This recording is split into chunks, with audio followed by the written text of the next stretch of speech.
I've heard from a lot of people. I used to think this way. Then sometimes I still do, quite honestly, that if you Sure, want to sure. be great, obsession is a necessity. And I think there's a level of Mhm. obsession that is necessary, but there's Mhm. also a level of obsession that can put you into a really bad position.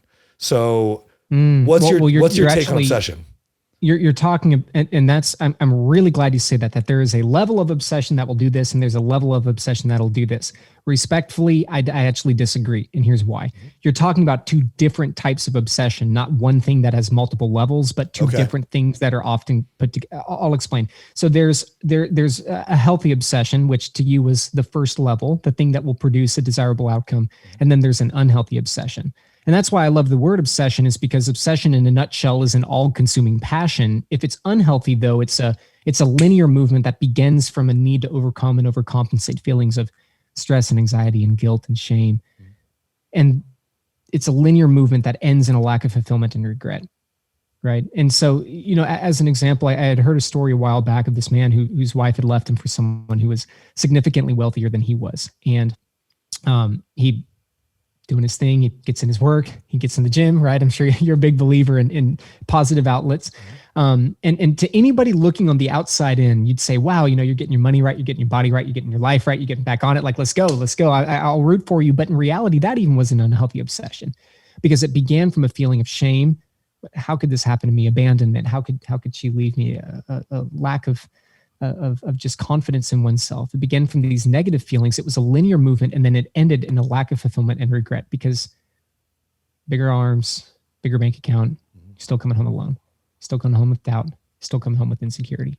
And so it was a mask for the things that he should have tackled, when in reality, it was an identity he could hide behind in a season where he didn't want to look in the mirror. That's an unhealthy obsession. Now, unhealthy obsession in a very fundamental sense can also look like a heroin addiction, right? All consuming passion of something that's incredibly negative. But the problem is most unhealthy obsessions don't look like that. They look like the guy next to you that's lifting. And in reality, every time he lifts, he's just trying not to remember the fact that he has to come home to an abusive household, right? It's the person next to you that's fighting demons that's been with her for 19 years. And that's an unhealthy obsession. And it's masked in ways that sometimes look healthy. And that's the reason why I want to specify that, is because it begins from something negative. It's a linear movement, and it ends in a lack of fulfillment and regret. And so why I believe there's a distinction is because what you're describing is a healthy obsession.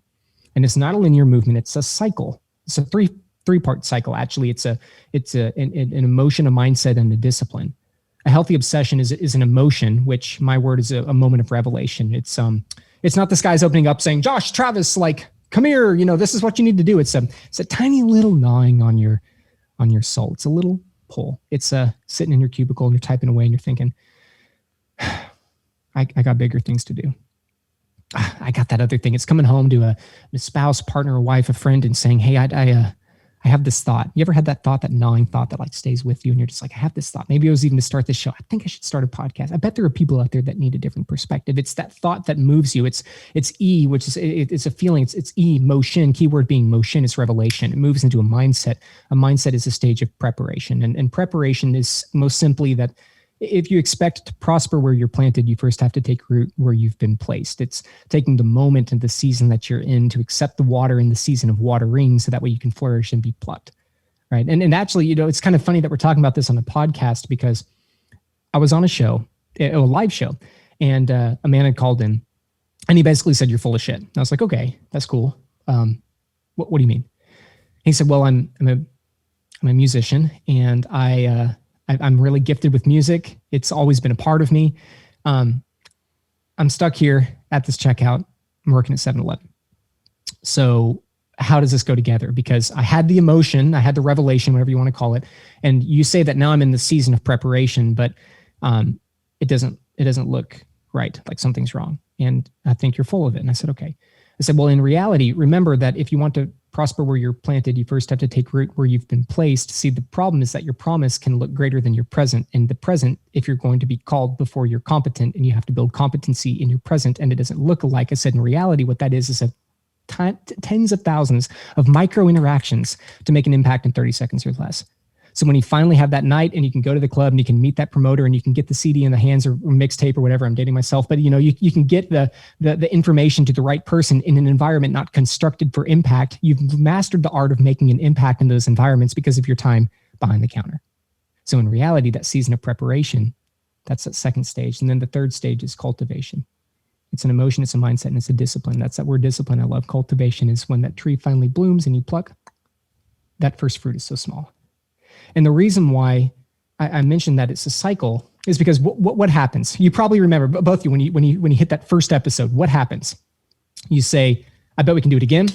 I bet we can do it better. I bet we can improve. That's an emotion. That's a revelation. Move into that stage of preparation. So that cycle, emotion, mindset, discipline, inspiration, fascination, motivation, going back to what I spoke to, it's a revelation, the season of preparation and a moment of cultivation that produces eventually overflow, which is just saturation, which is an abundance of whatever you've been working towards to pour out into the people that you care about. It's not always financial, by the way. Mother Teresa had an incredible season of overflow, and she's not giving billions of dollars to her family, right? And so that to me is the difference between a healthy and an unhealthy obsession. And I know it's a little bit existential, but the reason that I specify that is because all great people lean into that cycle, whether they know it or whether they don't.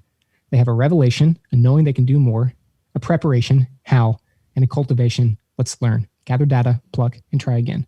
And that cycle is worked consistently again and again and again. And only when you're distracted, only when you're thrown off, only when you're set in a comeback or in a setback, when you fall into a setback, only then do you begin to lean into what could potentially be an unhealthy obsession and put that momentum into something not positive.